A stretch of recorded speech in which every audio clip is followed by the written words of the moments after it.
Voilà, j'ai mon amie Chiko, mon amie japonaise Chiko, qui m'a demandé de lui faire une petite vidéo sur l'inspiration pour sa communauté au Japon.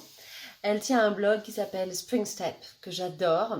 Beaucoup de lifestyle, de beauté, de santé, de nutrition, de coaching. J'y interviens régulièrement avec une rubrique qui s'appelle Ask Caroline.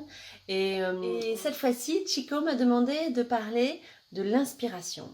Alors, Chico, voilà ce que je peux te dire sur l'inspiration. L'inspiration, pour moi, elle est à relier à l'intuition. Vous savez sans doute que je suis une fan de l'intuition, que je me suis formée au coaching de l'intuition et que pour moi, c'est plus qu'un outil, c'est un mode de vie. L'intuition, c'est devenu mon outil décisionnel numéro 1. Je ne prends quasiment aucune de mes décisions sans contacter mon intuition et sans lui demander de valider si c'est juste, que ce soit une petite décision de tous les jours ou que ce soit carrément une grosse décision à prendre, je la valide toujours avec elle. Donc, l'inspiration, eh bien, ça participe du même mouvement dans un lâcher-prise, je dirais. L'inspiration, c'est faire confiance au moment présent, c'est ça. C'est aussi être dans l'instant présent. Eckhart Tolle, cet auteur que j'aime beaucoup, a vraiment très bien décrit le pouvoir du moment présent dans son livre, qui est un best-seller depuis probablement 20 ans. Cette présence à soi et ce moment où le jugement n'a pas de place, ce moment où notre corps de souffrance ne s'exprime pas et où au contraire c'est la lumière, c'est notre part de lumière qui peut enfin se révéler et exprimer ce qu'elle a de plus profond.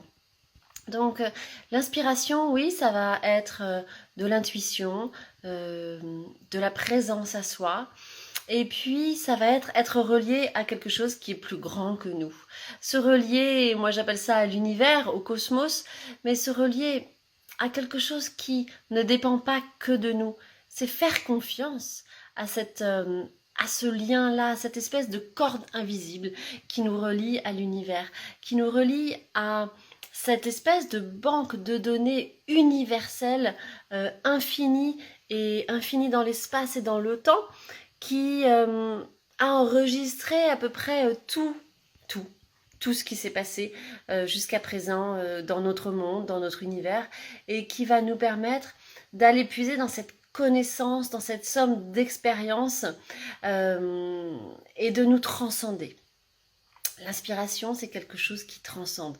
L'inspiration, c'est quelque chose qui nous élève. L'inspiration, c'est quelque chose qui nous rend meilleurs, qui nous rend plus beaux.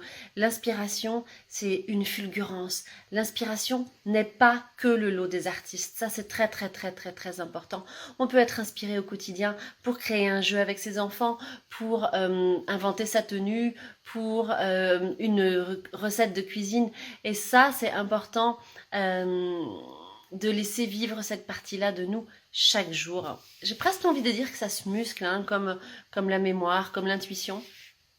En tout cas, être inspiré, c'est accepter de ne pas tout contrôler, c'est accepter le lâcher-prise, accepter le non-jugement, accepter d'être guidé vers plus grand que soi. Voilà comment on devient inspiré. Et du coup, le pendant de ça, c'est aussi comment devient-on inspirant, plus inspirant pour les personnes qui sont autour de nous? Eh bien, on devient inspirant lorsque on incarne, j'ai envie de dire, le monde dans lequel on souhaite vivre, on incarne nos valeurs. Être inspirant,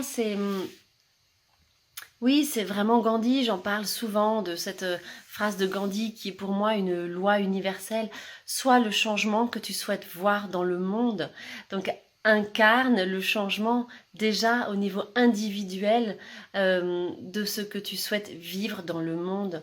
Donc être inspirant, c'est ça, c'est ouvrir cette part-là de nous et faire vivre, incarner nos valeurs et être un exemple pour les autres. Voilà, Chico, en quelques mots, ce que j'avais envie de dire ce matin sur l'inspiration, qui, loin d'être uniquement l'apanage des artistes, est notre vérité profonde à chacun de nous parce que nous sommes tous artistes de notre vie et de notre quotidien. Sur ce, je vous embrasse bien bien fort. Un petit coucou au Japon que je rêve de visiter dans quelques temps. J'espère qu'on aura l'occasion d'y faire des événements et de rencontrer ta communauté Spring Step, Chico. Je vous embrasse bien fort. À très vite.